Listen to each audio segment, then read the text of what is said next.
जहां तक national conference के जो लीडर्स हैं, हम नेशनल कॉन्फ्रेंस का एक लीड मतलब फारूक साहब हमारे प्रेसिडेंट हैं, उमर साहब हमारे वाइस प्रेसिडेंट हैं, लेकिन अगर आप देखेंगे नेशनल कॉन्फ्रेंस में हमेशा एक इंटरनल डेमोक्रेसी रही है। एक इंटरनल डेमोक्रेसी का मतलब है कि एक पॉलिटिकल पार्टी में बहुत सारी आवाजें हैं। बीजेपी में कोई इंटरनल डेमोक्रेसी नहीं है। अगर बीजेपी में कोई चूं भी करता है मोदी जी के खिलाफ या अमित शाह जी के खिलाफ, वो दूसरे दिन पार्टी से बाहर होता है।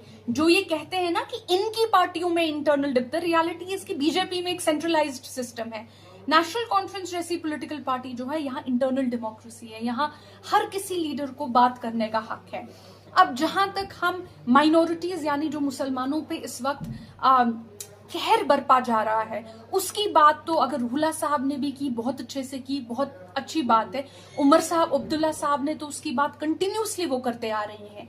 उन्होंने तो कौन सा ऐसा चैनल है जिसपे उन्होंने इस बारे में बात नहीं की। 370 की बात जो है रूला साहब भी करते हैं, उमर अब्दुल्ला साहब भी करते हैं, फारूक साहब भी करते हैं।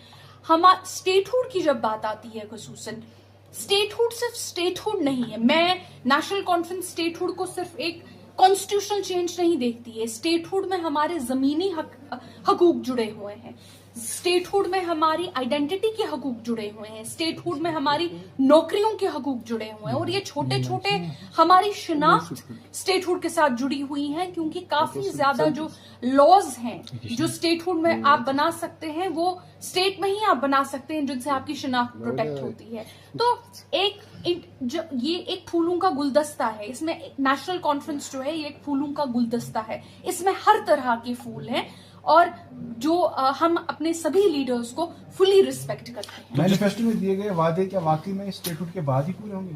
देखिए, मैनिफेस्टो में जो हमने वादे किए हैं, पहली बात तो हमारे पास 5 साल है इंशाल्लाह वो वादे पूरे करने का। आप ये मत सोचिए कि 3 महीने में आप वादे क्यों नहीं पूरे कर पा रहे सारे। आप ये पूछिए कि पिछले 10 साल से जो ऑर्डर पे ऑर्डर, बुलडोजर पे बुलडोजर, जो एक बाढ़ आई थी, यहाँ पे आपने क्या कभी असेस किया है कि ये जो इतने सारे जमीन प्रोजेक्ट्स बाहर चले गए, वो किसको गए, कौन सी उनमें बिडिंग हुई? क्या आपने देखा है कि हो क्या रहा था?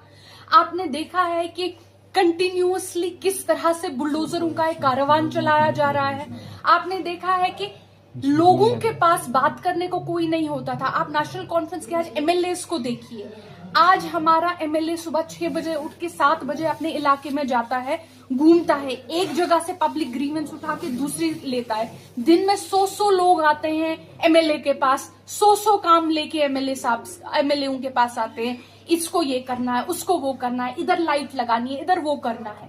एक डेमोक्रेसी का जो रिवाइवल है, रिवाइवल हो सकता है कि ठीक है आपको लगेगा कि पूरा नहीं हुआ, जो डेमोक्रेसी का एक रिवाइवल हमारे इलेक्टेड रिप्रेजेंटेटिव्स ने शुरू कर दिया है, जो हमारे रेजोल्यूशंस पास हुए, जो हम लोगों ने एक आवाज में दिल्ली के अगस्त 5, 2019 के डिसीजंस के खिलाफ बात की, ये एक हिस्टोरिकल चेंज है। और इंशाल्लाह ये हिस्टोरिकल चेंज बहुत बहुत अच्छा रंग दिखाएगी। हमारे मैनिफेस्टो के वादे पूरे होंगे, और जो ये स्टेटहुड की लड़ाई हम नेशनल कॉन्फ्रेंस लड़ रही है, हमें मतलब प्राइम मिनिस्टर साहब वादा बंद है, होम मिनिस्टर साहब वादा बंद है, लेकिन नेशनल कॉन्फ्रेंस जो है वो भी इस लड़ाई से पीछे हटने वाली नहीं है। मेरी ऑपोजिशन से सिर्फ एक अपील है। ऑपोजिशन से मेरी अपील ये है कि आप बिल्कुल हमें, अगर आप चाहते हैं नेशनल कॉन्फ्रेंस की सरकार की तनकीद करना, आप बिल्कुल हमारी तनकीद कीजिए, ये आपका काम है, लेकिन हमारी तनकीद इस तरह से न कीजिए कि बीजेपी को फायदा हो जाए।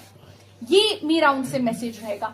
अगर आपको लगता है कि ठीक है हमने ए नहीं किया, बी किया, आप बोलिए, लेकिन ये मत कीजिए कि अगर हम स्टेटहुड की बात कर रहे हैं, आप वहां पे मजाक उड़ाना शुरू करेंगे हमारी स्टेटहुड की उस बात का, हमारी स्टेटहुड की उस एडवोकेसी का। उससे नेशनल कॉन्फ्रेंस कमजोर नहीं होती है, उससे स्टेटहुड की ये लड़ाई कमजोर हो जाती है। आप कहीं ना कहीं जाने अनजाने में, मुझे लगता है जाने में कितने बेवकूफ तो नहीं है, जाने में आप बीजेपी को सपोर्ट कर लेते हैं। अभी सजाद साहब का बयान आता है, यार नेशनल कॉन्फ्रेंस को तो सिर्फ पुलिस चाहिए, उसका क्या मतलब है? दिल्ली को मैसेज दे रहे हैं कि स्टेटहुड वापस रिटर्न नहीं की जाएगा, अगर इनको स्टेटहुड रिटर्न कर दिया तो ये होगा वो होगा। तो सजाद साहब के लिए भी मेरा मैसेज है कि आप आपसी में हमारे इख्तिलाफ जरूर होंगे बाकी लीडरान से भी, हमारे सियासी इख्तिलाफ जरूर हो सकते हैं, लेकिन जो पीडीपी, बीजेपी, पीसी ने 2014 में अलायंस करके जो यहाँ पे चेंजेस लाई, उन कॉन्स्टिट्यूशनल चेंजेस को आप वापस लाने के लिए नेशनल कॉन्फ्रेंस को कमजोर मत कीजिए, हमारी इस लड़ाई को कमजोर मत कीजिए, यही मेरा मैसेज है। Thank you so much.